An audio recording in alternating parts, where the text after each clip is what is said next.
GWM Ora. Should you get one?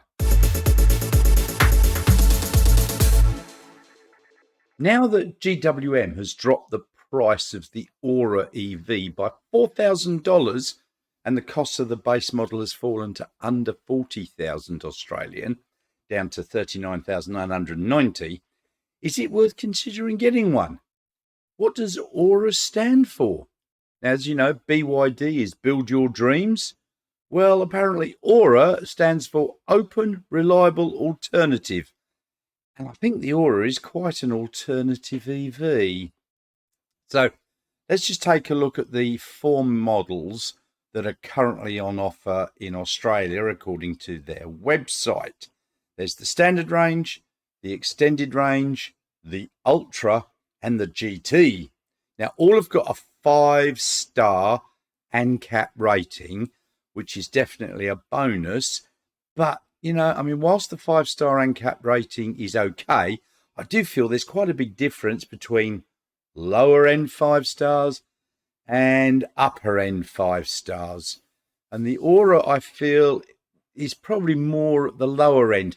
It didn't score very well, in my opinion, with child occupant testing or the vulnerable road user protection, especially if you compare it to Tesla Model Y, which was quite at the higher end of the results. So first up, let's take a look at the standard range model, which is the one under 40,000. And as you can see from the GWM website, it comes with a 47.8 kilowatt hour battery, of which 45.4 kilowatt hours is actually usable. And this gives it a range of 310 kilometers on the WLTP. So closer to 260 kilometers real world. And that's probably more than enough for what most people want when you think that the average commute in Australia is only about 40 kilometers a day. 260 kilometers, you can go days without even thinking about a recharge. Now, the standard range Ora has got an LFP battery, which is good.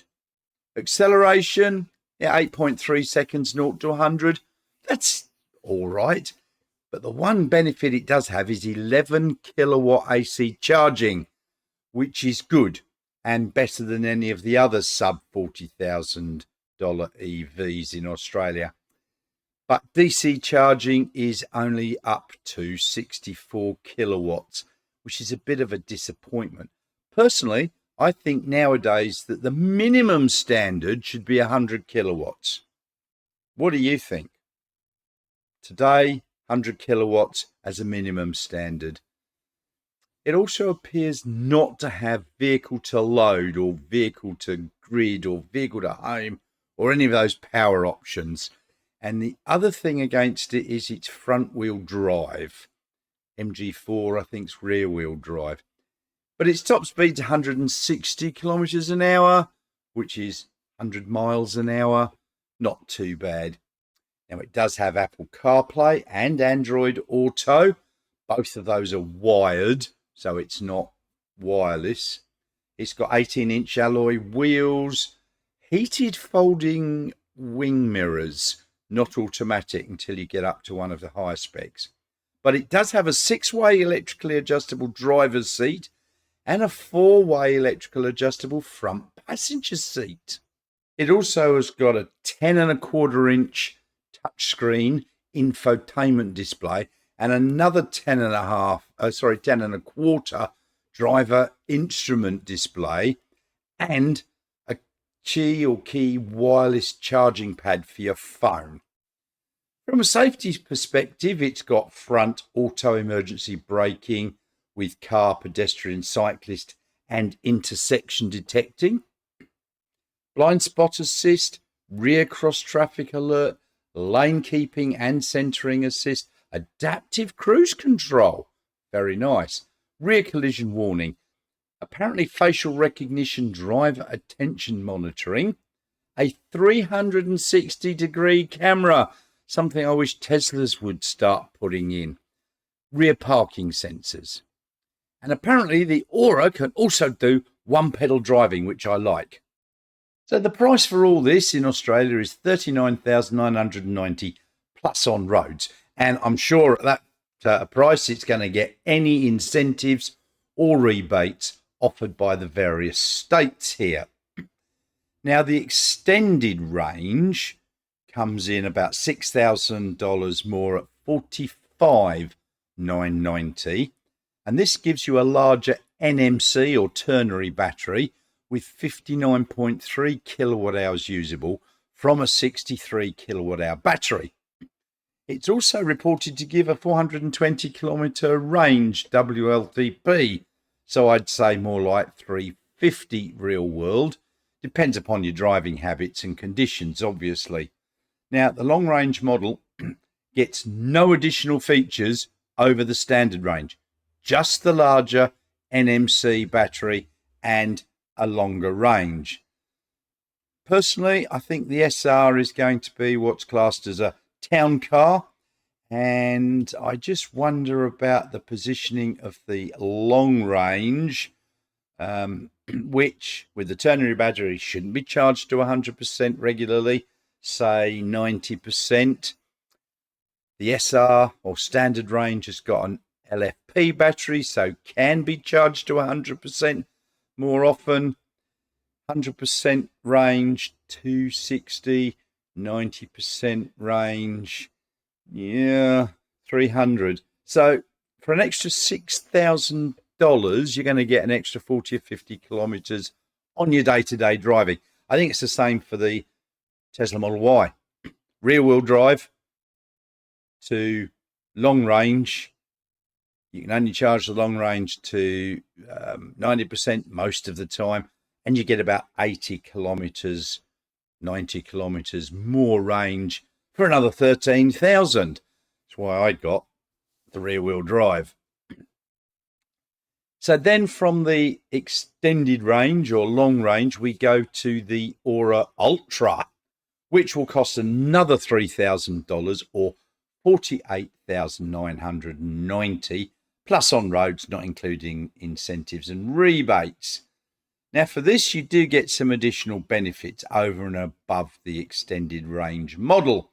You get hands-free tailgate, wave your foot underneath, panoramic sunroof, heated, ventilated and massaging front seats, and a driver's seat memory function, so you and your partner don't argue about adjusting the seat. It also has a heated steering wheel and automatic parking assist.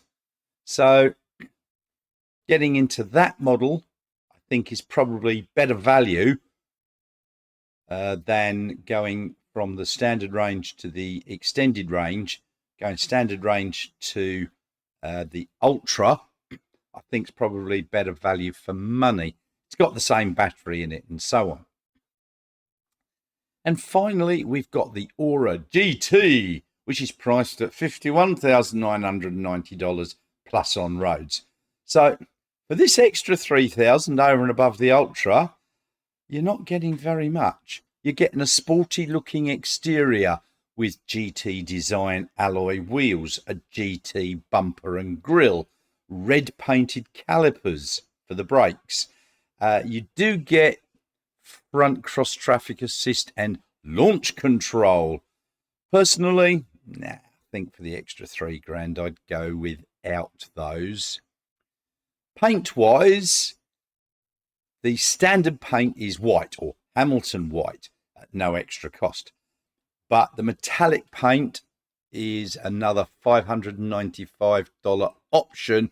And you've got Aurora green, which I think comes with a different color interior, glacier blue, Mars red, and some black. I think the black one, you get a white two-tone roof, wing mirrors. All the others have got a black two-tone roof and wing mirrors. Now, the warranty, as I think I said before in my previous video, gives you a 7-year unlimited kilometer warranty and an 8-year battery warranty. And I think that's limited to 200,000 kilometers or 8 years, whichever comes first. So the Ora also will give you a 5-year roadside assistant and capped price servicing for the first 5 visits, which are required every 15,000 kilometres or 12 months. Probably closer to 9 months. Most people might average about 20,000 kilometres a year. But they're capped for the first 5 at $99 per visit, which I think is a lot reasonable and a lot cheaper than some of the other sub $40,000 vehicles. Now, how does this compare to the other 2 sub $40,000 EVs, which is the BYD Dolphin Dynamic and the MG4 51 kilowatt hour battery?